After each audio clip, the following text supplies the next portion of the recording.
Et ce matin, comme vous le savez, il est là pour ce séminaire que nous avons commencé le vendredi. Nous étions bénis vendredi, nous étions bénis hier samedi. Et ce matin, c'est la grande bénédiction de Dieu. Sous vos encouragements, je vais inviter l'apôtre. Alléluia! Acclame Jésus!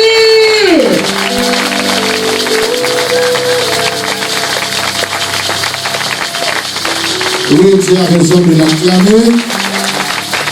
La Bible déclare: faites du bruit à la présence de Dieu. Parce qu'en sa présence, il y a d'abondantes joies. Est-ce que le peuple est jubilé, peut jubiler à la gloire de notre Dieu?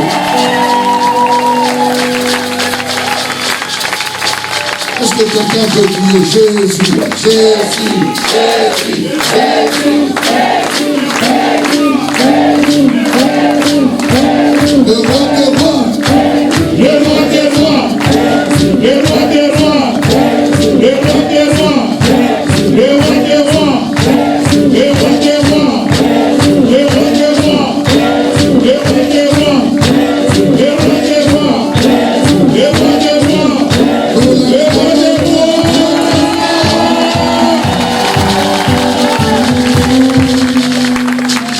Amen. Je suis chez moi. Pas besoin de se présenter encore. Tout le monde me connaît. C'est Yann Martin, Petit Martin, Vieux Martin. Et nous, ce qui est merveilleux, c'est que grand et petit, nous sommes tous dans la présence de Dieu. Et Dieu va nous faire du bien. Amen. J'aimerais lire avec vous un texte dans les Écritures. Mais avant cela, j'aimerais qu'on nous donne ce chant. À jamais tu seras l'agneau de Dieu sur le trône. Si tu peux oublier celui qui est à gauche, à droite, devant toi, essayons d'entrer encore davantage dans la présence de Dieu. Sens-toi libre. À jamais tu seras. À jamais tu seras l'agneau de Dieu sur le trône, car tu as accepté de mourir à la croix pour moi. Je veux te chanter, mon Dieu, car tu m'as racheté, mon Dieu. Je t'adore, car tu es digne de louange.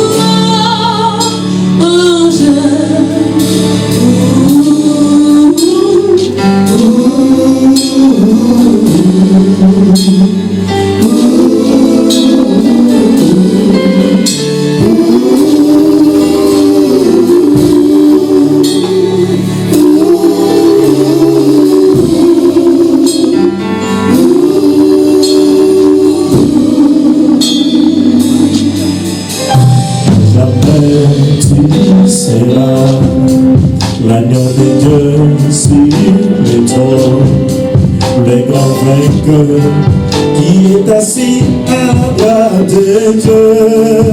Tu as reçu de ton Père un nom glorieux au-dessus de ton nom, dans les cieux, sur la terre, sur la terre, sur la terre,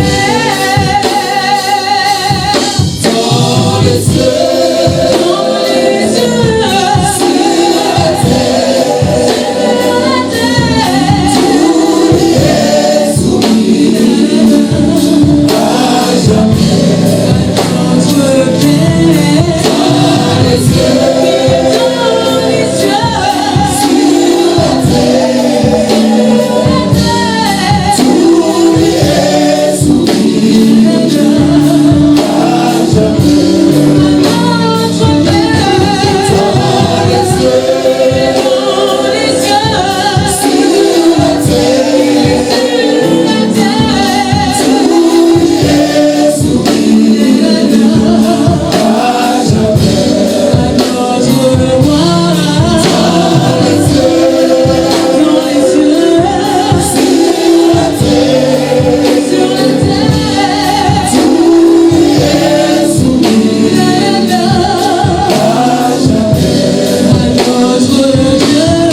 demain. Dis-lui, Seigneur, me voici dans ta présence. Fais du bien à mon âme. Fais du bien à mon esprit. Est-ce que tu peux élever ta voix et lui dire de belles paroles? Adore-le. Adore le roi de gloire. Dis-lui toutes les belles paroles d'amour que tu peux avoir. Dis-lui, Seigneur, introduis-moi dans les appartements secrets de ton amour. Introduis-moi dans tes embrassements, oh Dieu. Que je nage dans l'eau de la gloire de ta présence. Lève tes mains encore plus haut, lève tes mains plus haut. Parce que tout celui qui est venu avec une espérance sortira de ces lieux bénis ce matin. Parce que Dieu est fidèle. Parce que Dieu est fidèle. Parce que Dieu est présent. Parce que Dieu n'a pas changé. Jésus-Christ est le même hier, aujourd'hui et éternellement. Gloire à l'agneau de Dieu.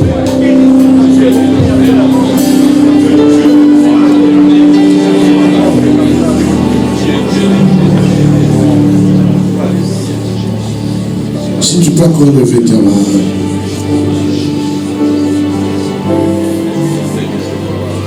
Dis après moi, Seigneur. Encore une fois, Seigneur. Qui peut venir dans ta présence et répartir tel qu'il était venu? Au-delà de ma foi, au-delà de mes attentes, au-delà de mes prédispositions, visite-moi ce matin. Visite-moi ce matin. Visite-moi ce matin. Touche-moi ce matin. Touche-moi ce matin. Que le surnaturel affecte mon naturel. Que le surnaturel, que la nuée de ta gloire, la gloire de Shekhina, se repose sur moi. Se repose sur moi. Pour ta seule gloire. Dans le nom de Jésus.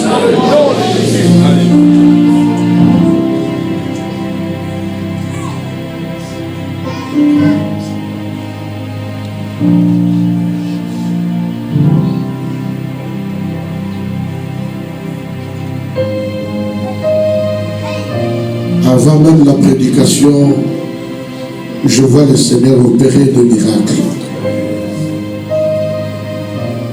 Je vois le Seigneur faire disparaître les douleurs dans les corps de certaines personnes. Je vois le Seigneur ôter la tristesse dans la vie d'une femme. Tu es venu plein de tristesse. Tu es venu et tu es entré même dans cette salle pleine de tristesse.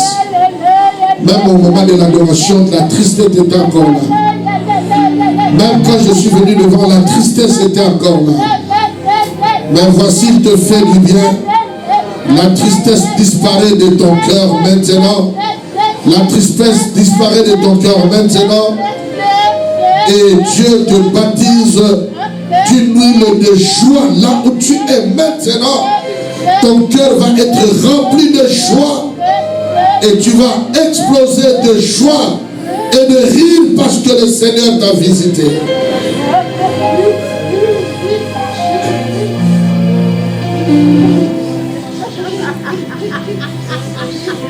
Gloire à l'agneau de Dieu.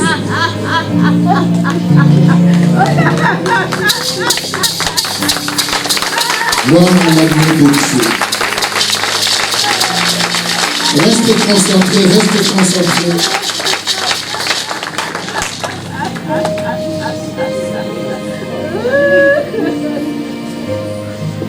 Il y a un homme qui est venu et avant de venir, ta femme t'a mis très mal à l'aise. Au point que tu avais même envie de t'arrêter parce que tu as senti comme une condamnation dans ton cœur à dire est-ce que je peux aller comme ça après cette dispute. Je ne vais pas t'inviter devant.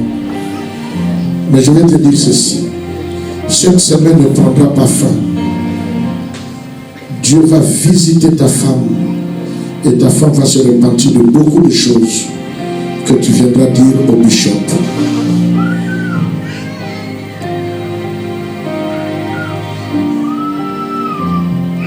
Dans le nom de Jésus. Dans le nom de Jésus. Je suis en train de voir comme si quelqu'un est en train de prendre les hommes, les femmes et les plonge dans une piscine.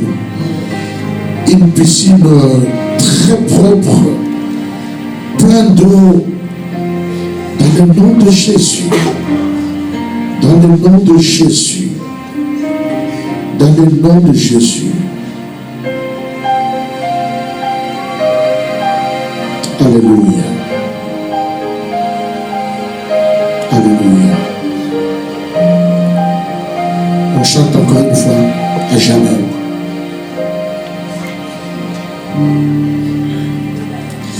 Le Seigneur, stop. Tu es devant une décision. Rester avec ta femme ou divorcer. Le Seigneur me dit de te dire ne divorce pas. Ne divorce pas. Le Seigneur visitera ta maison. Tu es vraiment devant un choix. Et ce choix vient de faire plus de 42 jours où tu sens dans ton cœur, tu vois si tu veux, tu sais pas, tu sens que la meilleure chose pour le moment, c'est de divorcer.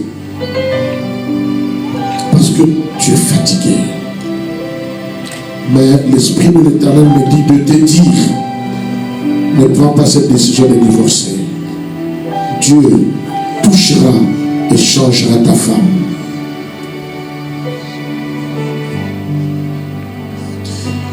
À la fin du culte, ne pars pas, va voir le bishop. C'est très important dans ton cas. À jamais. Gloire à toi, Jésus.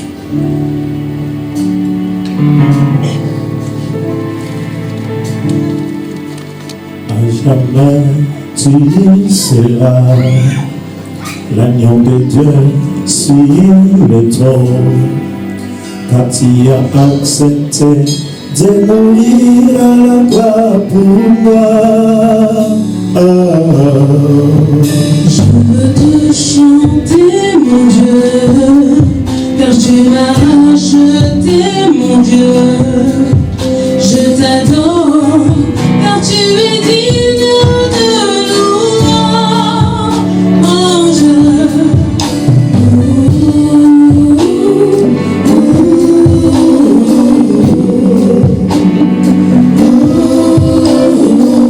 Merci, stop. À ma droite, dans la chorale, il y a une jeune sœur qui est là. Tu chantes et quand les gens te regardent, ils ne remarquent rien.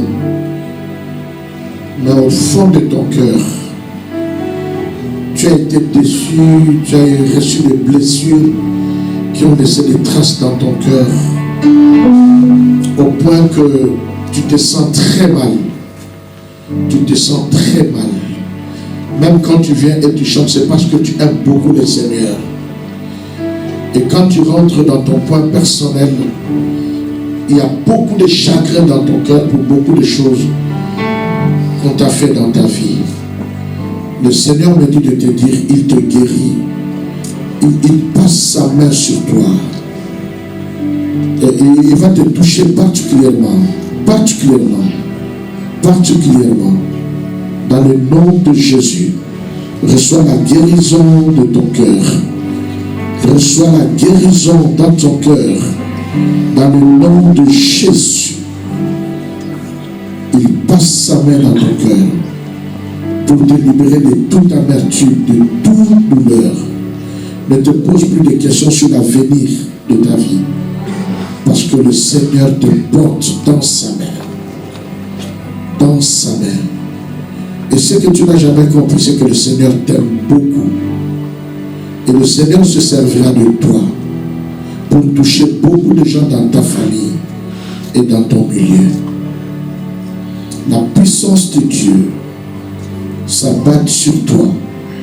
Maintenant même, dans le nom de Jésus, reçois au nom de Jésus.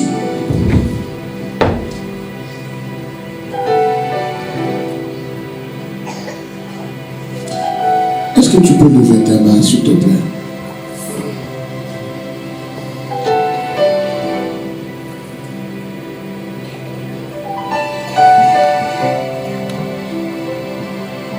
À jamais tu seras.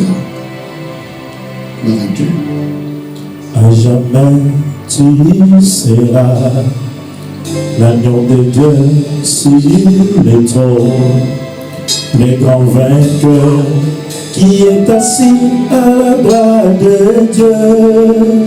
Tu as reçu de ton Père un nom glorieux au-dessus de ton nom dans les cieux, sur la terre, sur la terre, sur la terre. Chante avec nous.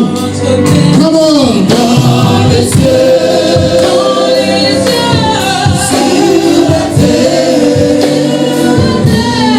soulier, soulier, à jamais. Dans les cieux, sur la terre, soulier, soulier,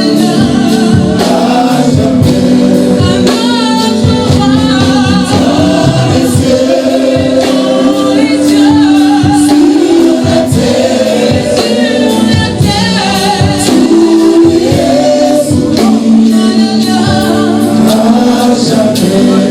Est-ce que nous pouvons acclamer très fort pour la parole de Dieu? Et prenons place. Nous sommes dans le livre de Melachim Beth.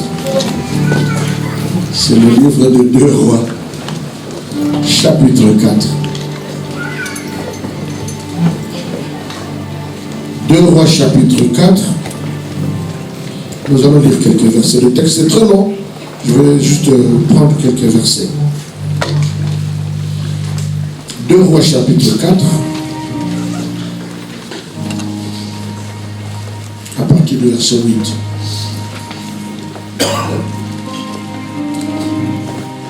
Vous y êtes?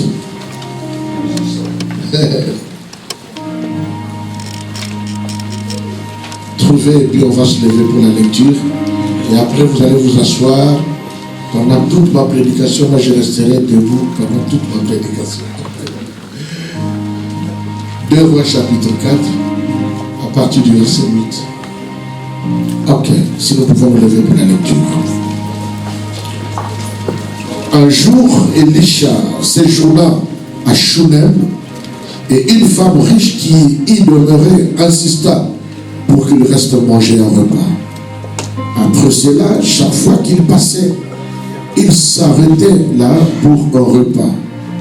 Et dit à son mari, je vois que c'est un saint homme de Dieu qui s'arrête régulièrement chez nous. Je t'en prie, bâtissons-lui une petite chambre sur le toit. Nous y mettrons un lit et une table pour lui, et un tabouret et un chandelier. Et lorsqu'il viendra nous rendre visite, il pourra y séjourner. Un jour, le verset 11, Elisha vint en visite à cet endroit et il entra dans la chambre haute pour s'y étendre. Il dit à Géasi, son serviteur, appelle cette Shunamite. Il l'appela et lorsqu'elle arriva, il lui dit, tu as fait preuve de tant d'hospitalité envers nous. Que puis-je faire pour te montrer ma reconnaissance? Veux-tu que je dise quelque chose au roi pour toi? Ou ou au commandant de l'armée? Elle répondit, je suis heureuse de vivre ainsi parmi mon peuple. Il dit, que peut-on donc faire pour elle? Géasi répondit, il y a une chose qu'il a sûrement remarqué. Elle n'a pas de fils et son mari est vieux. Élisha dit, appelle-la. Lorsqu'il l'appela, elle se tint dans l'embrasure de la porte. Il dit, l'année prochaine, en cette même saison, tu tiendras un fils dans tes bras. C'est une parole que je déclare pour quelqu'un dans cette assemblée au nom de Jésus. L'année prochaine, dans la même saison, tu tiendras un fils dans tes bras. Non, mon Seigneur, répondit-elle. Homme de Dieu, ne mens pas à ta servante. Mais la femme fut enceinte et donna naissance à un fils l'année suivante, à la même époque, exactement comme Élisha le lui avait dit.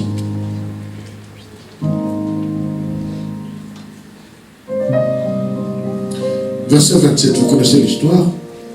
Mais lorsqu'elle arriva auprès de l'homme de Dieu sur la colline, elle saisit ses pieds parce que l'enfant était mort. Géasi se leva pour la repousser. Mais l'homme de Dieu dit, laisse-la tranquille. Elle est dans une grande détresse. Mais Adonai m'a caché ce dont il s'agissait. Vous comprenez? Dieu peut nous cacher certaines choses et il peut nous en révéler d'autres. Il ne faut jamais se poser la question, comment est-ce que le pasteur n'a pas vu ça? C'est Dieu. Il peut te révéler, il peut le cacher. Puis elle dit, ai-je demandé un fils à mon Seigneur? Seigneur, ici est écrit avec petit s. C'est-à-dire, ce n'est pas Seigneur Adonai, mais c'est le prophète. Ai-je demandé quelque chose à mon Seigneur? N'ai-je pas dit de ne pas me tromper? Et Élisha dit à Géasi, prépare-toi à agir. Prends mon bâton dans ta main et pars. Si tu rencontres quelqu'un, ne le salue pas. Si quelqu'un te salue, ne réponds pas. Et tu mettras mon bâton sur le visage de l'enfant. La mère de l'enfant dit, Adonai est vivant. Et tu es vivant, je ne te quitterai pas. Il se leva de la suivie. Géasi le dévança et mit le bâton sur le visage de l'enfant. Mais il n'y ni son, ni signe, ni de vie. Alors il s'en retourna vers Élisha et lui dit, l'enfant ne s'est pas réveillé. Lorsqu'Élisha arriva à la maison, l'enfant était là, mort et étendu sur le lit. Il entra, ferma la porte sur eux deux et pria Adonai. Puis il monta sur le lit, s'étendit sur l'enfant et mit sa bouche sur sa bouche, ses yeux sur ses yeux, ses mains sur ses mains. Comme il s'étendait sur l'enfant, la chair de celui-ci se réchauffa. Puis il descendit, marcha autour de la maison pendant un moment, remonta et s'étendit de nouveau sur l'enfant. L'enfant éternua cette fois et ouvrit ses yeux. Élisha appela Géasi, dit, appelle cette Shunamite. Et il appela. Et lorsqu'elle entra auprès de lui, il dit, prends ton fils. Elle entra, tomba à ses pieds et se prosterna sur le sol. Puis elle prit son fils et sortit. Quelle belle parole. Mon message d'aujourd'hui s'intitule au contact de l'homme loin. Dis à quelqu'un, au contact de l'homme loin. Prenons place. Au contact de l'homme loin. Le premier jour, dans mon introduction, j'ai glissé une phrase où je disais, en réalité, Dieu a donné au monde 3 dons. Et c'est fini. Il n'en a pas donné moins, il n'en a pas donné plus. Le premier don, mais les 3 dons sont des dons personnifiés. Le premier don, c'est Jésus-Christ. Et Jésus-Christ a ce qu'il apporte à l'homme et à l'humanité. Le salut et tout ce qui accompagne le salut. Si on a besoin du salut, il ne faut pas chercher le salut, mais il faut chercher Jésus. Amen. Si on a besoin de la guérison, il ne faut pas chercher la guérison, Mais il faut chercher Jésus. Parce que c'est lui le don qui a été donné pour notre salut dans toute son extension. Parce que vous savez que le mot salut, c'est un mot générique qui prend toutes les formes. On a besoin du salut de notre âme, de notre corps. On a besoin de salut dans nos finances. On a besoin de salut dans nos mariages. On a besoin de salut dans tous les domaines. C'est un terme générique qui touche tous les aspects. Et si tu as besoin de salut quelque part, ne cherche pas ce dont tu as besoin, mais cherche Jésus. Parce que tout a été déposé en Jésus dans les domaines qui concernent le salut. Deuxième don que Dieu a donné. La Bible dit, repentez-vous et vous recevrez le don du Saint-Esprit. Et donc, tu as besoin de la puissance dans toute sa dimension. Ne cherche pas la puissance. Ne perds pas ton temps à aller dans des loges ou à chercher des marabouts. Entre en contact avec le Saint-Esprit. Quand tu entres en contact avec le Saint-Esprit va dégager, va déclencher tout ce qui a trait à la puissance dans ta vie. Jésus lui-même a dit qu'il est avantageux pour vous que je m'en aille. Parce que si je ne m'en vais pas, le Saint-Esprit ne viendra pas. Mais en réalité, Jésus lui-même est le Saint-Esprit de Dieu. Tout ce que le Saint-Esprit avait à faire, Jésus lui-même pouvait le faire. Mais il respecte sa place et sa fonction. Maintenant, le troisième don que Dieu va donner à l'Église, c'est l'homme de Dieu. La Bible dit dans Éphésiens chapitre 4, verset 11. Mais avant d'en arriver au verset 11, j'aime bien les versets qui précèdent. La Bible dit que Dieu, n'est-ce pas, a fait à certains une grâce. Il a répandu une grâce selon la mesure de grâce. Alors la Bible va parler de celui qui est monté. Et la Bible dit, qui est monté sinon celui qui est descendu? Alors quand il était descendu, la Bible dit, il est allé dans les régions inférieures de la terre. Quelles sont ces lieux inférieurs? Si tu vas creuser la terre, tu n'arriveras pas là. C'est une expression pour parler de temps et avant le commencement du monde. Il va dans les régions inférieures de la terre. Arrivé là-bas, la Bible dit, il va faire les captifs. Dites après moi captifs. Dites encore après moi captifs. Il va faire les captifs. Il prend les captifs. La Bible dit, quand il est monté, il n'est pas monté seul, mais il est monté avec les captifs qu'il a récupérés dans les régions inférieures de la terre. Il est monté avec eux. Et quand il est monté avec eux, qu'est-ce qu'il a commencé à faire? Nous venons au verset 11 qui dit, il prend un, il le donne à l'église. Le verbe est donné. Il prend un, il donne à l'église comme apôtre. Il prend un autre, il donne comme prophète. Il donne comme évangéliste. Il donne. Que Dieu soit glorifié parce qu'il a pris un de nos généraux. Nous les Africains, nous devons être reconnaissants. Et s'il y a lieu de faire quelque chose, n'hésitons pas de le faire. Parce que Dieu, il a plu à Dieu de prendre Reinhard Bonke, que beaucoup de gens appellent Renard, mais il s'appelle Reinhard Bonke, qui est décédé. Un homme qui a investi toute sa vie pour l'Afrique. C'est un Allemand. Il a rendu là. Que Dieu soit glorifié. Il a fait ce qu'il devait faire, il est parti. Il a pris ce don une fois et il a donné comme évangéliste à l'église. Et il prend un autre, il donne comme pasteur, il prend un autre, il donne comme un docteur. Les hommes de Dieu authentiques ne le deviennent pas. Ils l'ont été avant la fondation du monde. Et Dieu ne les a pas choisis par rapport à leur amour ou leur engagement dans l'église. Dieu les avait choisis et il les avait pris dans les régions inférieures de la terre. Quand il les a pris, il est monté avec eux parce qu'il devait les équiper, il devait les former, les préparer. Et au temps marqué par Dieu, il fait à l'église des dons.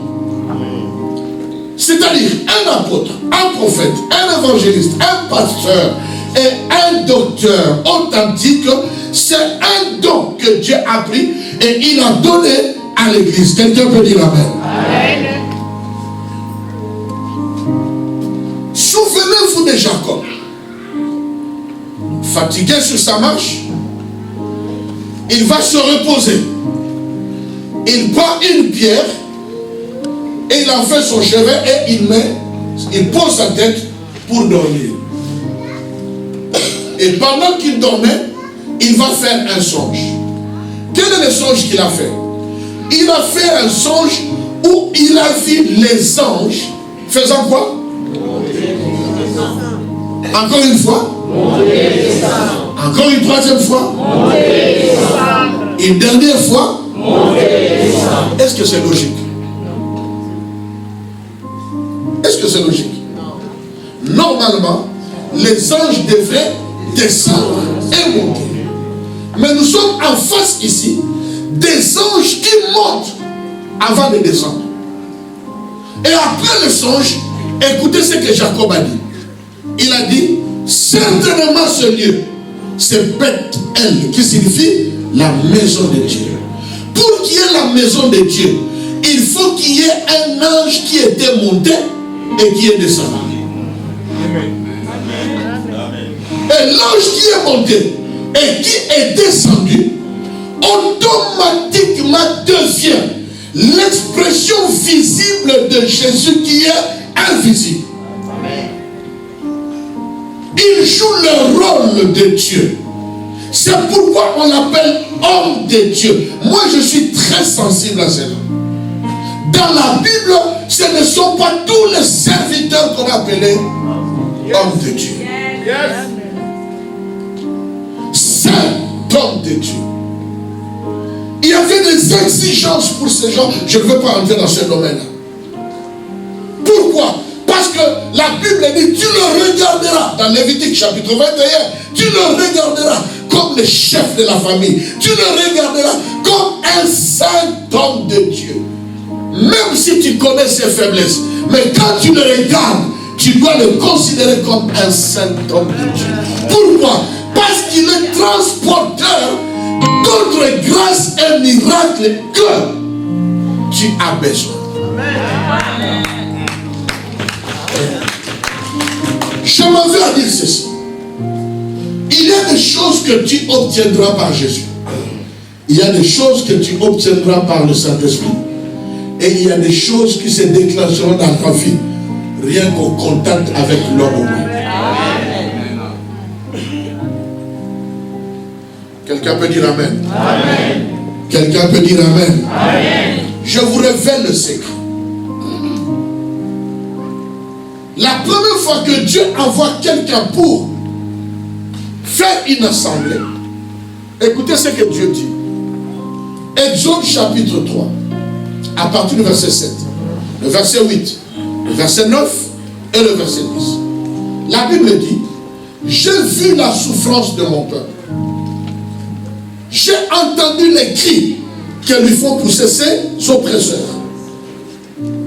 Alors Dieu dit ceci. C'est pourquoi moi, Dieu, je suis descendu. Deuxièmement, c'est pourquoi moi, Dieu, je suis descendu pour délivrer mon peuple.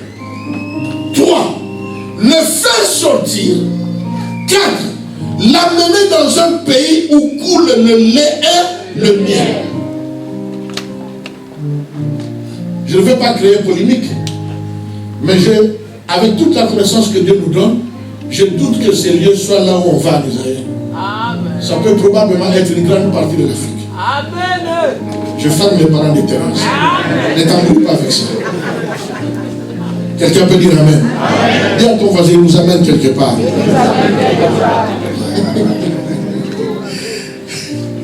Dans un lieu où coule le lait et le miel. Amen.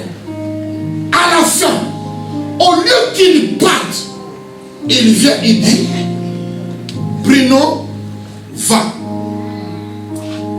Vous comprenez? Amen. Dans le verset 10, il dit, et maintenant Moïse, va.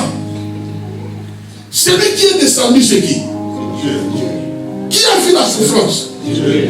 Qui a entendu les cris? Dieu. Qui est descendu? Dieu. Qui va délivrer? Dieu. Restons dans les Écritures. Qui va délivrer? Qui va les conduire dans un autre pays? Mais qui est parti? Maintenant, je te pose la question, devoir à domicile à répondre sur 10. Qui est parti? Dieu ou Moïse?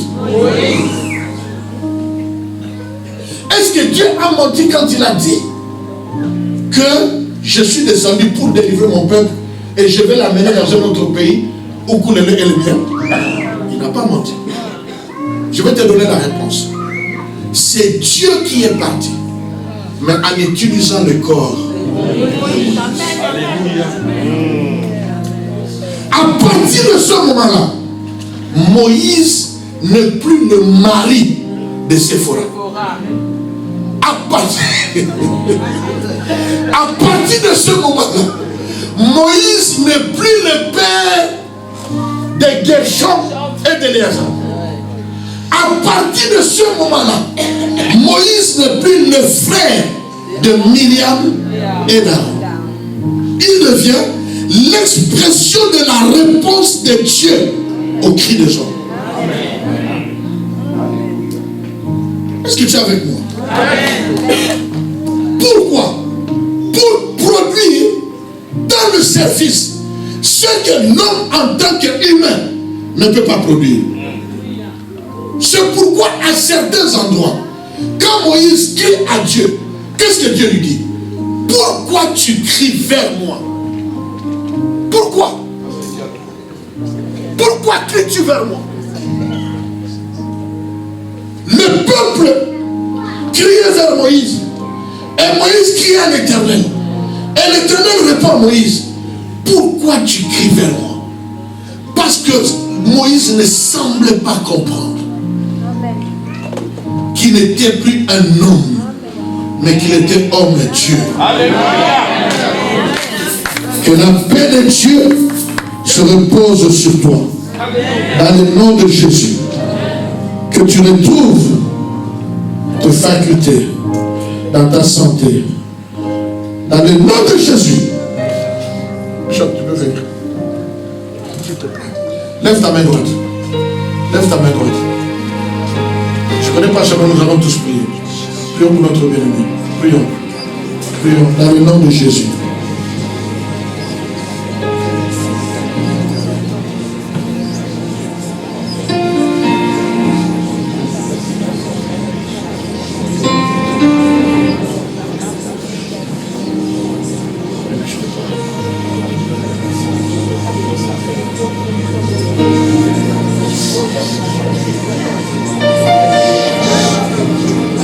Oh Jésus,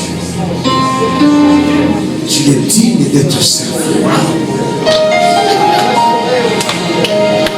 Hey!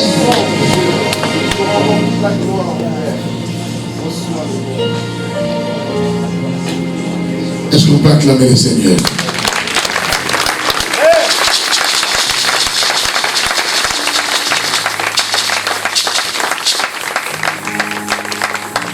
Donnez-lui un verre d'eau à boire.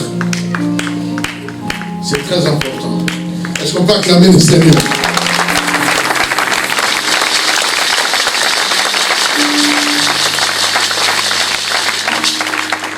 Mon thème s'intitule Au contact de l'homme loin. Je ne parle pas au contact de tout serviteur, mais au contact de l'homme loin. Le texte que nous avons lu nous montre qu'il y avait une femme qui était riche, qui apparemment n'avait besoin de rien sur le plan matériel. Elle avait plutôt un petit souci parce qu'il n'avait pas d'enfant, mais je pense que cela n'était plus une préoccupation pour elle. Parce qu'elle a dit, je vis en paix là où je suis. De toute façon, son mari avait déjà vieilli. Donc il n'en avait plus besoin. Elle a accepté sa condition. Elle a béni le Seigneur pour sa condition. Et elle était tranquille. Alors, elle a observé qu'il y avait un homme qui passait, qui venait, qui faisait des tours.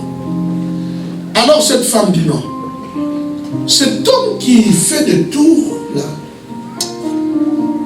il faut que nous puissions l'aider à manger. On l'a invité pour qu'il puisse manger quelque chose. L'acte d'hospitalité. Et quelque temps après, la femme a eu la grâce d'avoir la révélation que cet homme n'est pas n'importe quel homme, mais que c'est un saint homme de Dieu. Quand elle a remarqué que c'est un saint homme de Dieu, elle a eu la sagesse que parfois, nos femmes, parfois, elles n'ont pas trop. Elle est allée parler à son mari. Elle a dit, j'ai certainement reconnu que cet homme, c'est un saint homme de Dieu. Et donc, nous ne pouvons pas le laisser comme ça. Si nous pouvons préparer un endroit dans notre maison, pour que dans temps en temps, il vienne se reposer. La Bible va dire que le prophète a commencé à venir dans cette maison et se reposer dans cette maison. Jusqu'au jour où, par gratitude, par reconnaissance, Dieu a caché au prophète que cette femme n'avait pas d'enfant. Et il va dire, demande à cette femme ce que nous pouvons faire pour elle. Est-ce qu'elle veut que nous puissions parler d'elle auprès du roi? Parce qu'à l'époque, le roi était le prophète était supérieur au roi. Le prophète était établi par Dieu, mais le roi était établi par Dieu au moyen du prophète. Donc le prophète était au-dessus du roi. Il avait accès auprès du roi. Et il pouvait parler au roi. Et la vie de la femme change. Mais la femme a dit, je n'en ai pas besoin. Je suis bien là aussi. Alors il va appeler Géasi. Il dit, mais qu'est-ce que nous pouvons faire pour cette femme? Géasi, son serviteur, va dire, ben écoutez, j'ai observé que cette femme n'a pas d'enfant. Alors l'homme de Dieu a pris la parole. Maintenant faites attention. L'homme de Dieu a pris la parole. Il s'adresse à la femme. Il dit, femme, Dieu m'avait caché ça. Mais mon serviteur me l'a révélé. L'année prochaine, à la même saison, tu deviendras enceinte et tu toucheras un fils dans tes mains. La femme a dit, mais non, moi je ne t'ai pas demandé ça. Ne me mens pas. Pourquoi la femme a dit ne me mens pas? Parce que d'un côté la femme n'en avait plus besoin. De l'autre côté, son mari était déjà devenu vieux. Si on marque cela dans la Bible, c'est pour dire que l'homme était peut-être au point où il n'était plus capable de pouvoir procréer. Et c'est là qu'intervient le surnaturel. Le surnaturel intervient là où la capacité de l'homme, l'intelligence de l'homme, la force de l'homme, toutes les stratégies de l'homme arrivent à bout. Et c'est là que le surnaturel vient opérer, afin que toute personne reconnaisse que ce n'est pas l'homme, mais c'est Dieu. Notre Dieu n'est pas là seulement pour mal au dos, bon ventre. Non!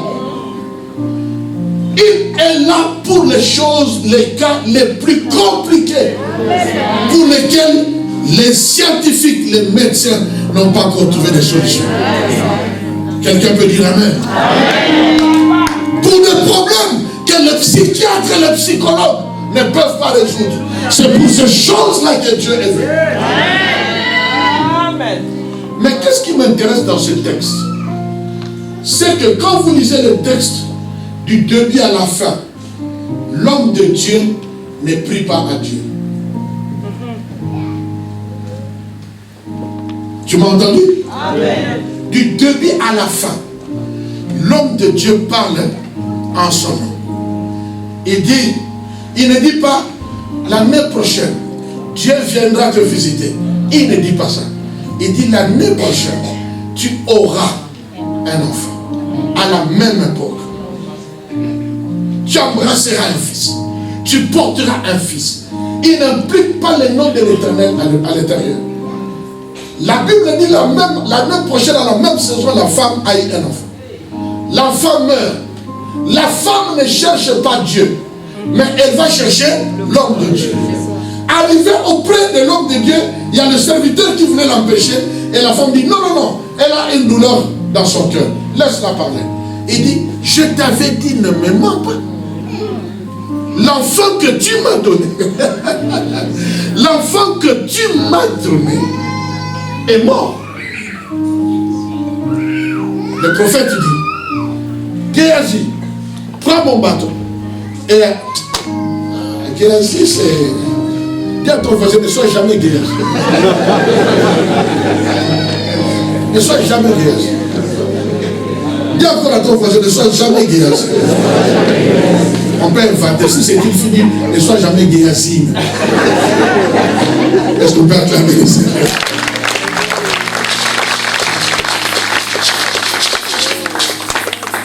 Géasi, soit il y a des ennemis, il ne voit pas l'armée, soit on lui donne le bâton, il pose le bâton, tu gères rien. On laisse Naaman, lui il va donner pour prendre de l'argent.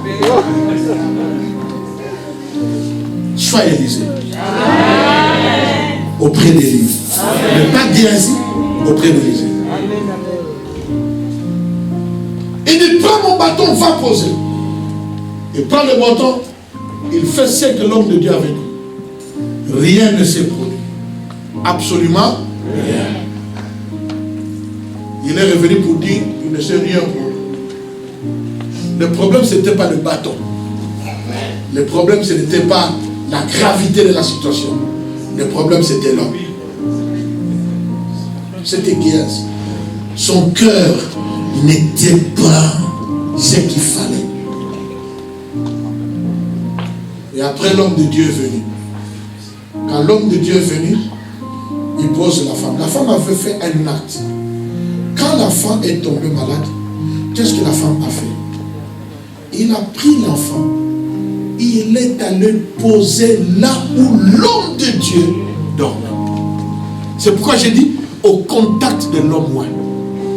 Il est allé poser l'enfant, non pas là où Géasi dormait, non pas ailleurs, mais là où le prophète dormait. Je te pose une question. Si elle n'avait pas fait cet endroit, le prophète allait dormir où?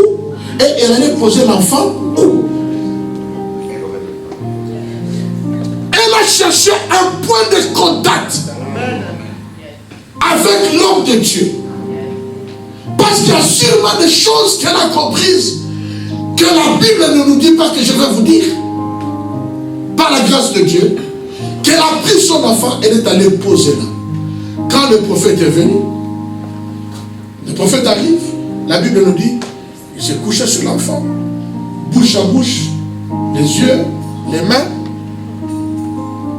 Après, le prophète a fait le tour dans la salle, le prophète a fait le tour dans la chambre. Il revient, il fait de même.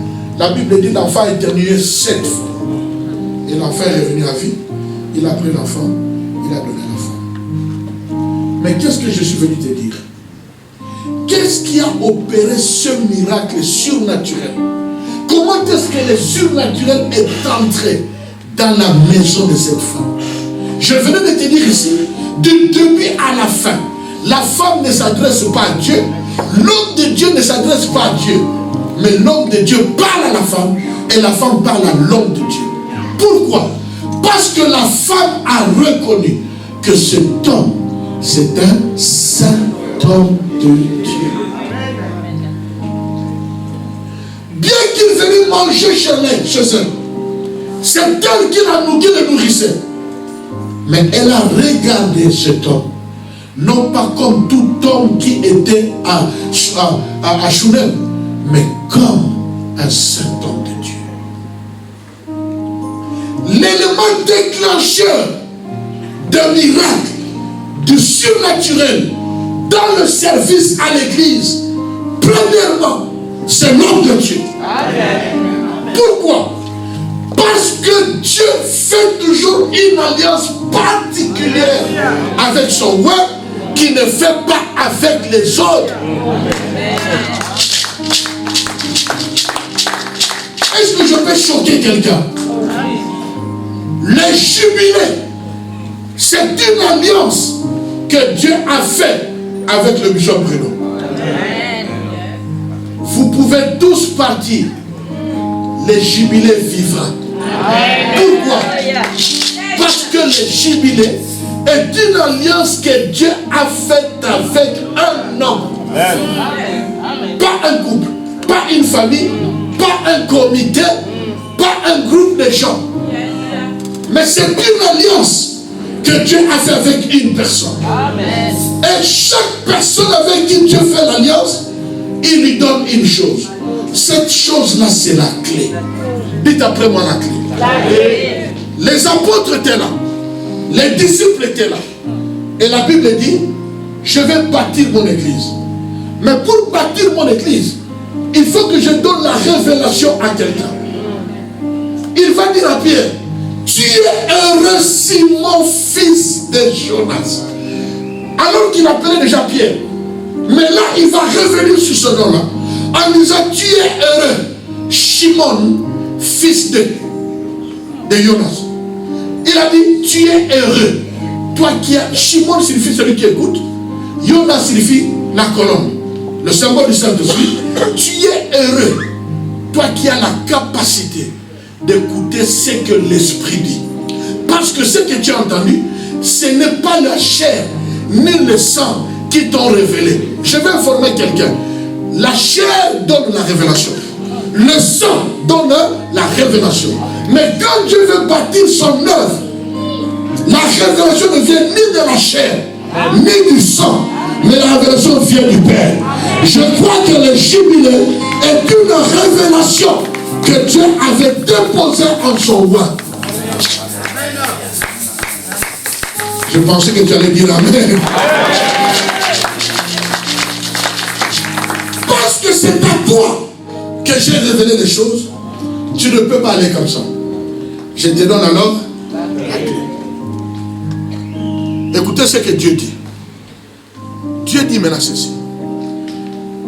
C'est que toi, tu délieras sur la terre. Je le délie aussi. Et tout ce que toi, tu lieras ici, je lis ça aussi. Vous voulez que j'explique ça? Amen. Écoutez, dans le ciel, il y a des choses qui peuvent être liées contre toi ou pour toi. Il y a aussi des choses qui peuvent être déliées pour toi ou contre toi. Mais la seule personne qui peut le faire, c'est l'homme de Dieu. Combien disent encore Amen? Combien disent encore Amen? Combien disent encore Amen? C'est pourquoi tu dis à Moïse, pourquoi tu cries vers moi? Tu as ton bâton, frappe. J'ai observé dans la Bible, nulle part Jésus a prié à son Père. Tous les miracles qu'il fait, il le fait pour que le Père soit glorifié dans le Fils. Mais il n'a jamais prié, il ne fait que parler.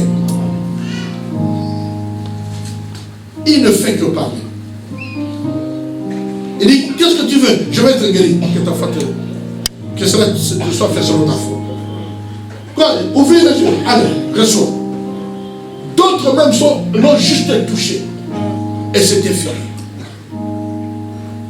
Parce qu'il a la clé que tu n'as pas. Il y a des choses qui peuvent et qui doivent se décanter dans ta vie. Tu peux beau prier. Tu peux beau jeûner. Mais si tu n'entres pas au contact de l'homme roi, sur qui Dieu t'a placé, ces choses ne vont se décanter jamais. Je vous dis la vérité la plus vraie. On a connu un homme chez nous. Il pouvait bloquer ton ministère. Il pouvait dire, je bloque tes prières et tes prières ne seront plus jamais exaucées. Ce sont des choses qu'on nous a dit, que les gens ont vécues. Et au vie et aussi de tout le monde, tu commences à devenir pauvre, jusqu'à pouvoir, jusqu'à ce que tu n'as plus qu'un pantalon. Et tu commences à... Il peut dire, je vais sécher ton ministère. Et ton ministère est séché. D'après toutes les informations que j'ai, tout tous ceux qui lui ont fait du mal et qui ne se sont pas excusés, qui n'ont jamais demandé pardon, personne n'avance dans son ministère. Ni sur le plan familial, ni sur le plan ministériel. Il a tout bloqué parce qu'il ne savait pas qu'il avait la clé de leur ministère. Si Aaron pouvait faire des miracles, c'est parce qu'il avait le regard tourné vers son frère, non pas comme son frère, mais comme un saint homme de Dieu. Et qu'est-ce que le diable a fait? Le diable a plongé l'église dans une distraction, que l'homme de Dieu est devenu quelque chose de succulent dans la bouche des enfants de Dieu. Pour que le deuil se passe bien jusqu'à la fin, il faut critiquer les pasteurs, il faut injurier les pasteurs, il faut parler du mal du pasteur. Pour que la causerie dans un groupe se passe bien, il faut commencer à toucher les pasteurs. Et c'est comme cela que vos vies sont bloquées. Parce que Dieu respecte l'autorité établie. Des choses que tu dois recevoir par ton roi, tu ne le recevras pas par Dieu. Parce que Dieu les a déposés dans l'homme roi. Mais le grand problème, quel est le regard que tu as sur l'homme de Dieu? Comment regardes-tu l'homme de Dieu? 1. 2. Comment considères-tu l'homme de Dieu? Comme le papa de Brienne, le mari de Maman Costa, collègue à l'université, grand frère du quartier, beau-frère, beau-père, où tu le regardes comme un saint homme de Dieu. Un verset simple de la Bible dit: celui qui reçoit un prophète en qualité de prophète, c'est celui-là qui reçoit l'impact du prophète. Donc tu peux avoir le prophète dans ta maison, mais si tu continues à le regarder comme ton petit frère, ton grand frère, ton mari, tu ne recevras que la bénédiction du mari, du petit frère, mais jamais du prophète. Est-ce que je parle à quelqu'un? Est-ce que je parle à quelqu'un? Nous sommes en jeûne de prière. Nous prions. Mais il y a des choses, il faut que l'homme de Dieu parle. Et les choses se déclarent avec nous. Mais la considération que tu portes pour l'homme de Dieu se manifeste par le sacrifice que tu fais pour cet homme. Cette femme a pris le risque de pouvoir introduire un autre homme dans la maison de son mari. C'est très dangereux ça. Vous comprenez? C'est plus facile à un homme de dire à sa femme: ça c'est ma petite soeur du quartier, ça c'est notre soeur de la chorale, elle peut venir habiter ici. Même moi qui vous parle, ma femme ne peut pas oser me dire que hey, nous avons étudié ensemble, il peut rester une semaine. Jamais.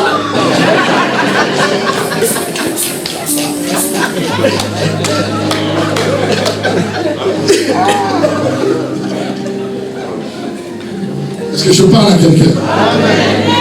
Elle a pris le risque de parler à son... Elle d'introduire un homme. Et le mari peut aller au boulot et puis revenir, on ne sait jamais. Non pas seulement qu'elle a introduit, elle a fait pour une chambre que le mari ne contrôle pas.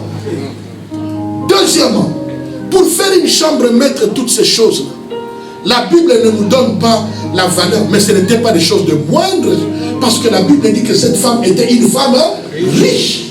C'est qu'il a donné des choses de valeur. Je parle du surnaturel dans les services. Et je suis en train de vous dire qu'il y a certains surnaturels qui peuvent se manifester dans le service si vous touchez le corps de l'homme de Dieu. Si vous avez un homme de Dieu comme tel que je connais l'homme de Dieu, vous êtes très exposé. Pourquoi?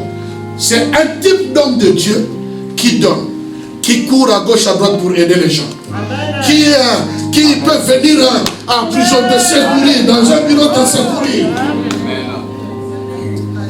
Et quand vous avez un tel homme de Dieu, vous êtes exposé dans le risque de commencer à le considérer plus comme un chef de famille, un vieux du quartier, que l'homme de Dieu.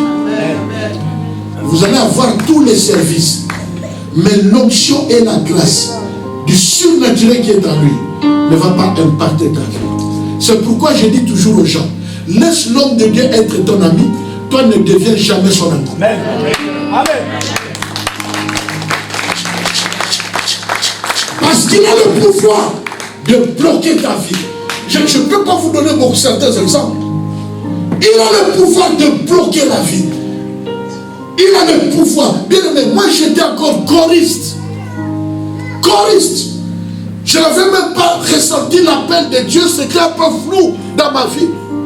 Mais il y a des personnes dans ma vie à qui je dis, toute ta vie ne marchera plus jamais parce que tu as fait ceci. Il y en a même 2 au moins qui sont ici, en Europe. Leur vie est comme je leur avais dit quand j'étais encore choriste. Et les 2 ont tout fait pour me voir.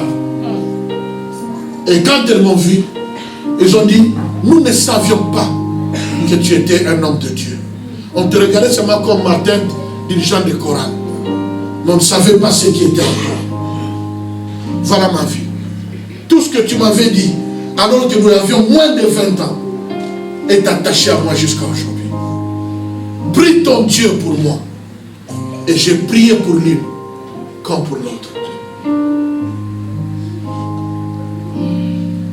Vous m'entendez, peuple de Dieu? Amen. Quel regard as-tu vis-à-vis de celui qui te conduit, de cet homme qui a porté le fardeau de tout le peuple de Jérusalem? Dieu l'a imposé. Si j'entre dans le tabernacle, Dieu prend les noms de toutes les tribus, de toutes les familles représentées dans cette église. Il les a mis sur ses épaules et sur sa poitrine. Qu'il le veuille ou non, il est appelé à porter votre fardeau et à vous aimer, même si vous n'êtes pas de son pays. Mais quel regard as-tu vis-à-vis de cet homme? Quelle considération as-tu vis-à-vis de l'homme de Dieu? Et ta considération te pousse à faire quel sacrifice auprès de l'homme de Dieu? Le regard, la considération et le sacrifice que cette femme a fait a apporté le surnaturel dans sa maison. Alors qu'un enfant ne pouvait plus naître de cette maison, l'homme de Dieu a parlé. Tu vas vivre le surnaturel. Et tous les enfants qui viennent par prophétie, ce sont des enfants mystiques.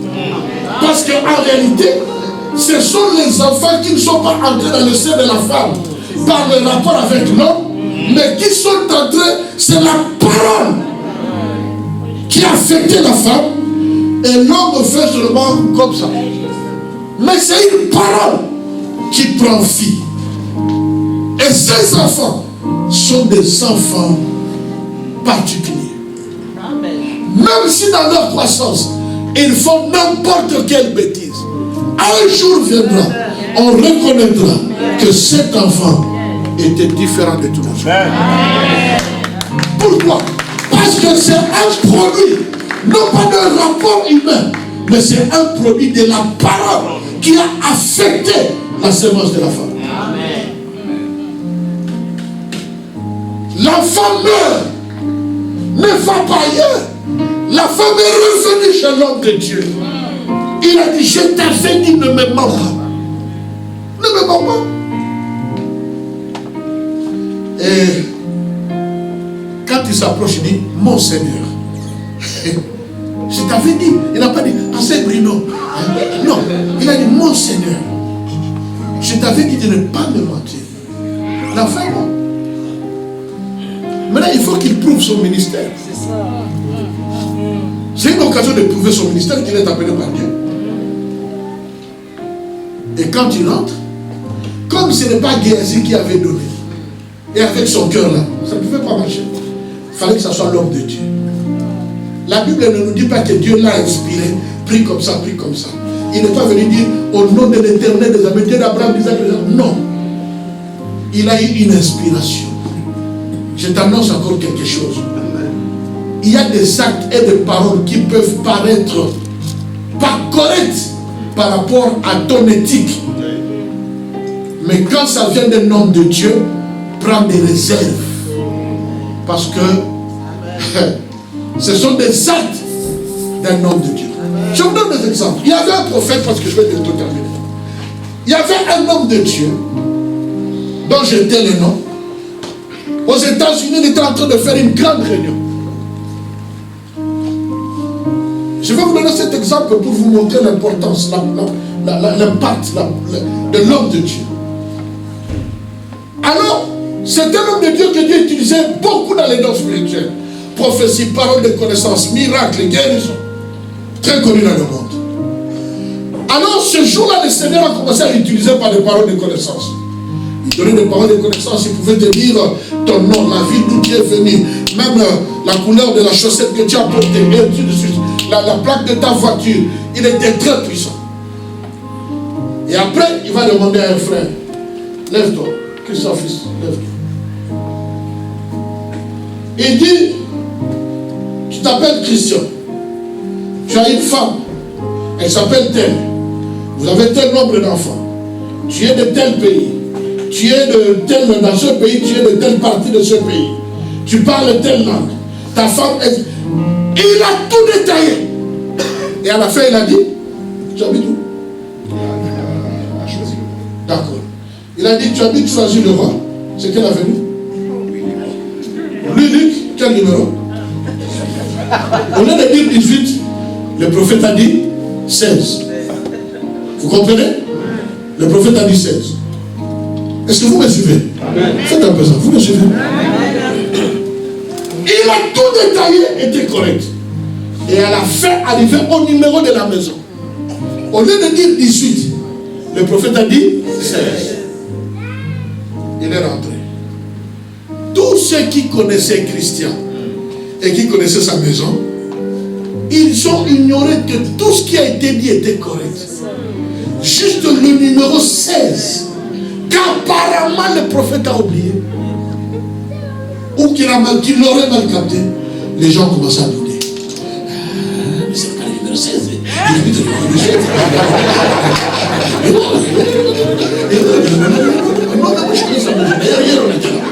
C'est le numéro 16. 18, c'est pas 16. Le prophète a fait. À la fin de la réunion, Christian se lève, il prend sa femme, ses enfants, sa voiture, et rentre chez lui en mettant changer le nom. Arrivé devant le numéro 18, il s'est passé quelque chose que j'ignore là dans mon témoignage, qui a fait que on était obligé de le déménager rapidement du numéro 18 au numéro 16. My God! My God!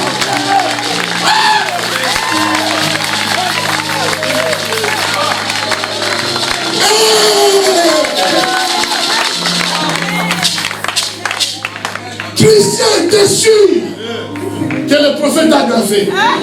Mais le prophète avait vu ce que lui ne pouvait pas voir. Il a vu ce que l'œil ne pouvait pas voir. Parce qu'en sortant de la maison, il est sorti de sa maison du numéro 18. Mais quand il est rentré, à son absence, quelque chose s'est passé. Maintenant, ma réflexion est celle-ci. La Bible dit que Dieu fait ce que ses serviteurs lui demandent. Est-ce que cette chose s'est produite pour que l'homme de Dieu reste correct, pour que Dieu n'ait pas honte? Ou alors c'était fait avant? Je ne peux pas vous le dire. Tout ce que je sais, Christian est reparti et il garde sa voiture au numéro 18. Quand il arrive là, on lui dit non monsieur, pour telle raison, vous n'êtes plus ici. Voici tous vos objets, on a mis ça ici. Il regarde le numéro, c'est le numéro 16. Comme le prophète avait dit. Tu peux taper la main de quelqu'un et dire, c'est mystérieux. Il y a quelqu'un, c'est possible. Il y a quelqu'un, c'est possible. Il y a quelqu'un, c'est possible. Dieu n'a pas changé. Il est le même hier, aujourd'hui et éternellement.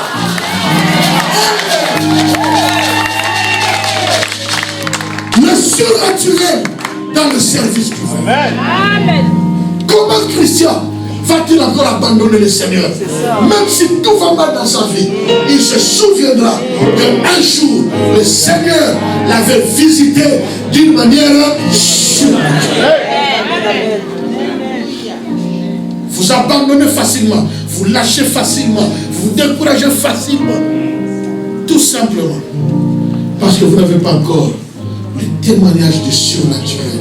Si Dieu peut te donner un témoignage avant la fin de ce culte, si Dieu peut te visiter dans cette semaine, si Dieu peut te visiter avant la fin de ce programme, afin que tu aies un témoignage pour ne plus jamais abandonner le Seigneur. Quelqu'un peut dire Amen. Quelqu'un peut dire Amen.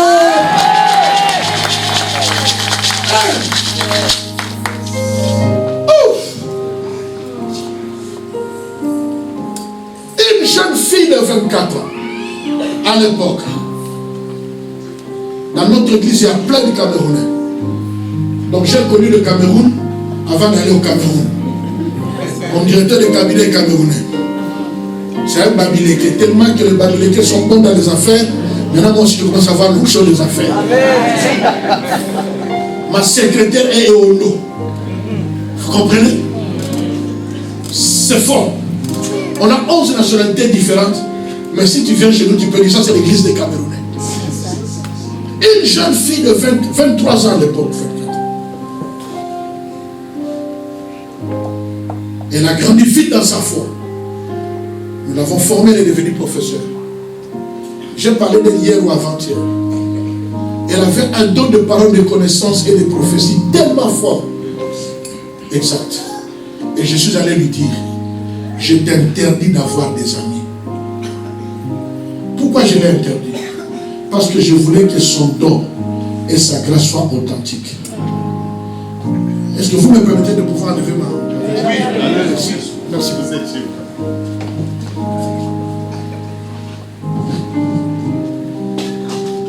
Merci beaucoup. Merci. Alors, nous sommes allés en Autriche. Elle donnait le cours de foi vivante et croissance des églises. À l'âge de 24 ans, nous sommes allés en Autriche. Nous devions commencer notre école parce que nous avons une école biblique qui est mobile, qui se déplace d'un lieu à un autre. Là, je pars au Burkina Faso pour cette école. J'ai au moins 150 étudiants qui tous sont des pasteurs et des anciens. Alors, nous sommes arrivés en Autriche. Le premier jour, j'ai présenté le cours, j'ai présenté l'institut, j'ai présenté les cours que nous allons faire et j'ai présenté le professeur. Bon, j'aime ma façon de présenter les gens. Je lève, je gonfle un peu et tout. J'ai dit c'est une sœur que Dieu utilise puissamment dans la prophétie, par la connaissance, pour en faire entrer le peuple dans le cœur du professeur. Sans toutefois mentir. Le travail était fait. J'ai introduit le cours. À la première heure, la deuxième heure, je lui donne le cours. Alors quand je lui donne le cours, mon jeune frère était là, Guy Nogala, et quand elle a commencé à donner le cours, elle donne le cours, pam, pam, pam, pam, et puis elle va vers une femme. Elle va vers une femme, et regarde cette femme. Et la femme était grosse justement. Et il dit à la femme, Dieu me dit de te dire que tu vas mettre au monde un enfant. Cet enfant sera une jeune fille. Et tu lui donneras le nom de Ruth. Tous les étudiants, ils ont baissé la tête. Vous savez pourquoi? Parce que avant de venir au cours, elle était pour la dernière fois à la consultation. Et les médecins ont encore confirmé pour la dernière fois que c'était un garçon. Et vous savez qui le conduisait? C'était mon jeune frère. La salle était devenue un peu comme triste là. Et je n'ai pas compris. Elle a libéré sa parole, elle a continué à donner cours. On est rentré à la maison, mon jeune frère m'a dit, aïe Martin, pourquoi tu fais ça? Pourquoi? On vient à peine de commencer l'institut, et puis ça va casser. J'ai dit pourquoi? Il dit, mais cette prophétie est fausse. Moi-même. Je les ai, à chaque fois qu'elle va à la consultation, c'est moi qui l'a. D'ailleurs, dès qu'elle est là, elle va accoucher d'ici 3 jours. Nous sommes le vendredi, dimanche, lundi, mardi, mercredi. Elle va accoucher un garçon là. Pourquoi tu fais ça? Celui qui connaît mon jeune frère là, il comprendra tout de suite. C'est un homme cartésien. Vous savez, c'est un noir, mais un Autrichien plus que sa femme autrichienne. Comme ça. Il dit non, ça gâte la réputation. On lui a demandé de donner cours, non pas de prophétiser. Et je lui ai dit, elle a déjà libéré la parole, je ne sais pas quoi faire. On est venu le samedi, il était tout triste. On a donné le cours. Le dimanche matin, nous avons pris l'avion, nous sommes rentrés. Lundi, mardi, la femme va aller accoucher. On a compris. Hein? Arrivé dans la salle d'accouchement, quand l'enfant sort en criant, le médecin prend l'enfant et le ramène chez sa femme, chez la maman. Il dit, madame, qu'est-ce que vous avez une jolie fille?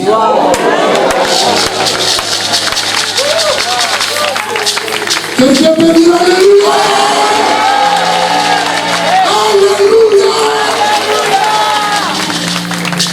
Dieu est capable de changer une erreur de l'homme de Dieu pour que sa parole s'accomplisse. Cette femme, beaucoup de gens quittaient l'église, elle est restée à l'église. À cause de quoi? Du surnaturel. Il était témoin que c'est un garçon. Ils ont préparé la chambre et ils ont fait tout était en bleu. Chez nous en Allemagne, c'est comme ça. Oui. Le garçon, c'est tout est en bleu, le fils, c'est rouge, vert, les couleurs.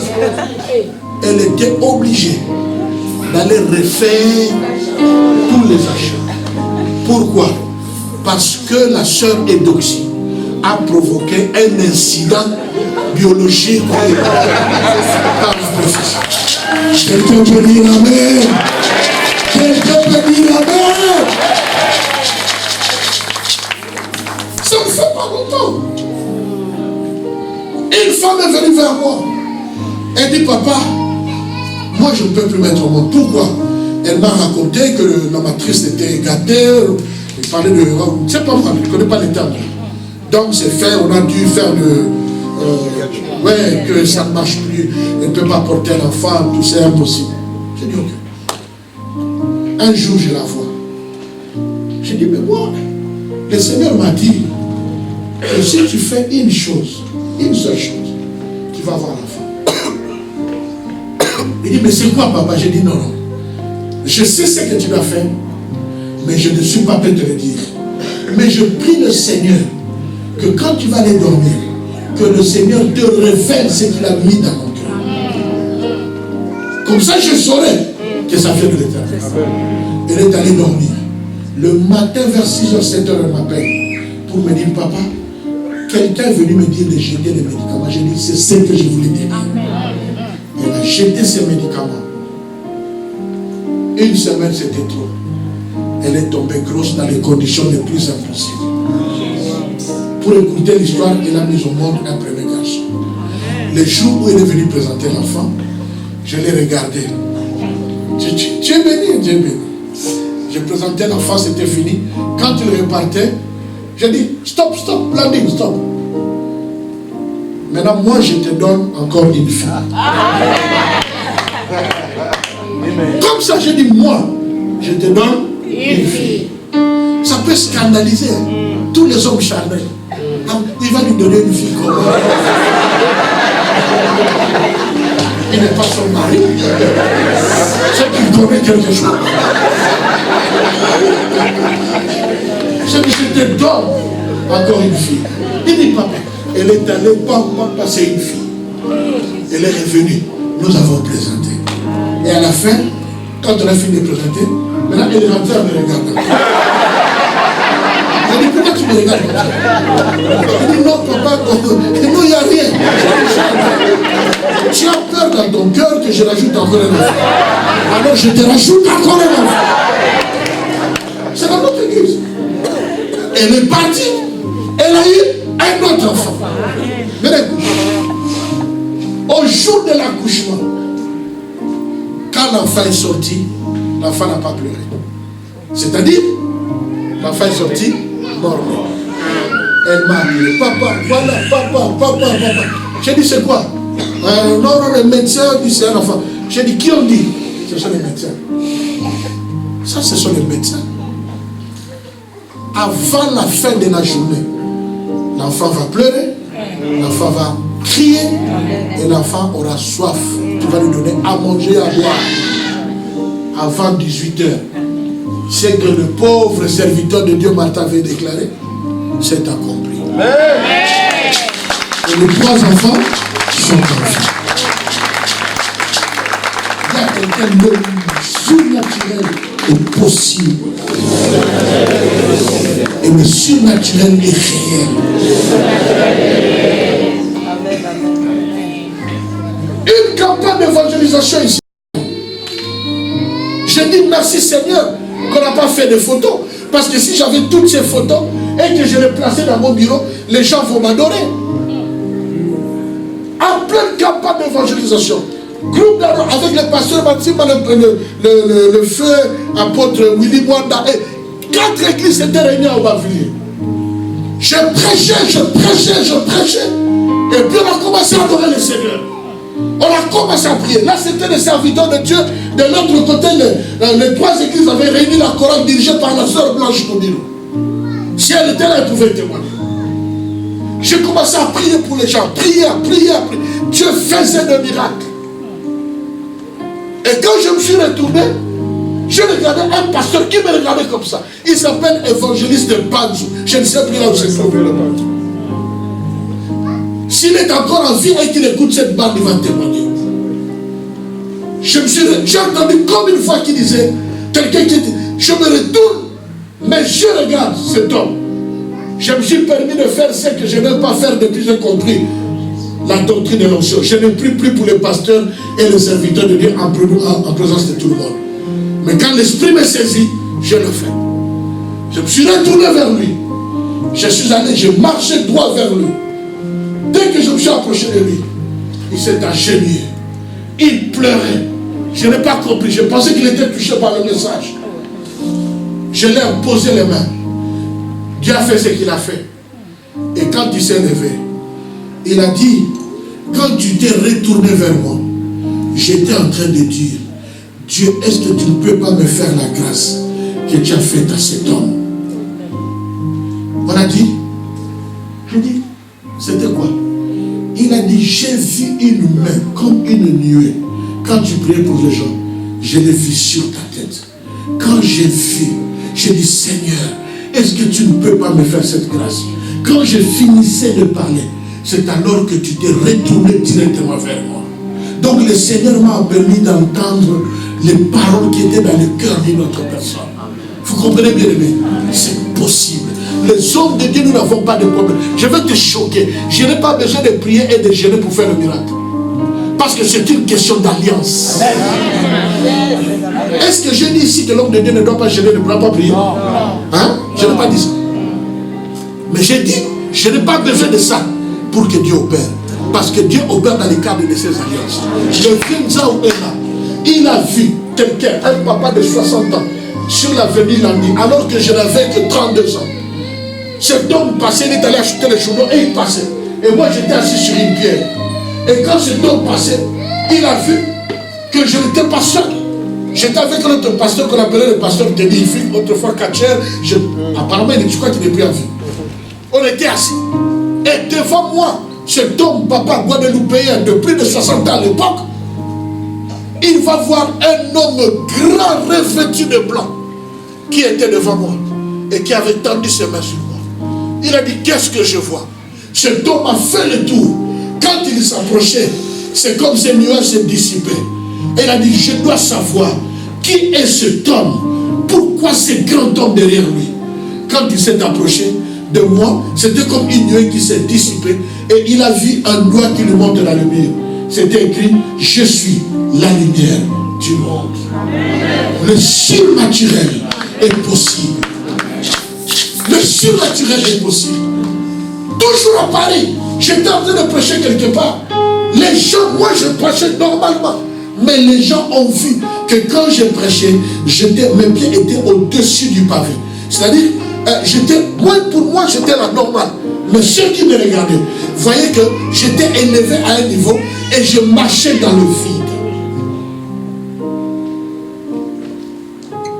L'homme de Dieu n'est pas ton oncle, n'est pas ton beau-frère, n'est pas ton frère. C'est un homme, une espèce rare, en voie de disparition. Parce que c'est un agélos, un ange que Jacob a vu pour l'église, qu'on a pris d'en bas, il est monté au ciel et on l'a libéré. Mais comment regardes-tu loin que Dieu a placé chez toi? C'est le secret que j'étais venu te dévoiler. Je suis surnaturel dans le service. Dans cette église, tous les serviteurs de Dieu, écoutez-moi, vous êtes ses enfants, vous n'êtes pas ses collègues. Vous m'entendez? Et l'homme de Dieu, c'est lui, ce n'est pas vous. Tu as vu dans la Bible, on a appelé Timothée l'homme de Dieu.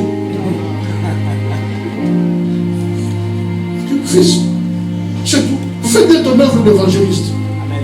Mais l'homme de Dieu, Dieu n'établit qu'un seul roi dans sa maison. Et il a une clé pour débloquer les choses dans ta vie, pour fermer les choses dans ta vie. Je ne veux pas continuer à donner des témoignages. J'ai déjà tué des gens. Mais par la parole. On a prié. J'ai dit, celui qui te le fait, la flèche qui t'a envoyé, je la renvoie à la personne que je ne connais pas, je ne sais pas où est-ce qu'il est. Mais demain, on va t'appeler. Comme il ne veut pas se répandre. S'il ne se répand pas demain, demain, on l'a appelé pour dire que ce monsieur était mort. Vous m'entendez, peuple de Dieu? Amen. Ça peut te choquer, mais ça ne va pas commencer avec moi. Pierre a tué 2 personnes pendant le mois de frappe. Bientôt, on va voir le phare, il faut faire attention. Quelqu'un peut dire Amen. Le surnaturel dans le service divin se manifeste d'abord. L'élément déclencheur, c'est loi de l'Éternel. Comment tu le contactes? Comment entres-tu en contact avec l'homme de Dieu? Toujours donne-moi, prie pour moi. Les démons, ils vont te goncher. Qu'est-ce que tu investis pour l'homme de Dieu? Il y a des choses que tu n'as pas besoin de demander. Tu n'as pas besoin de prier. Tu prends seulement un acte, tu poses à l'homme de Dieu. Un acte qui va toucher son cœur, briser son cœur. La prière qu'il va faire, tu ne le sauras pas. Mais tu verras tout se décanter dans ta vie. Et pourtant, tu as gêné. 21 jours, 40 jours, rien ne s'est débloqué.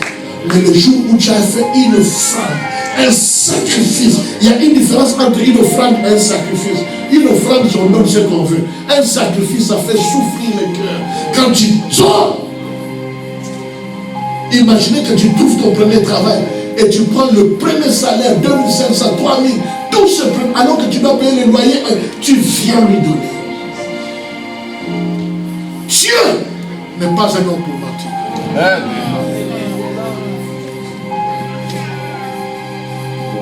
Problème, comme disent les anglophones, it's up to you.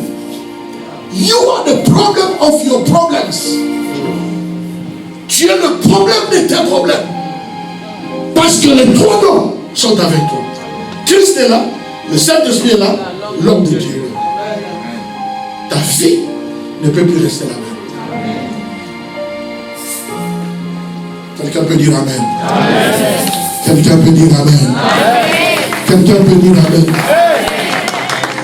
Lève ta main, ferme tes yeux. Lève ta main, ferme tes yeux. Personne n'est comme lui. Personne n'est comme lui. Personne.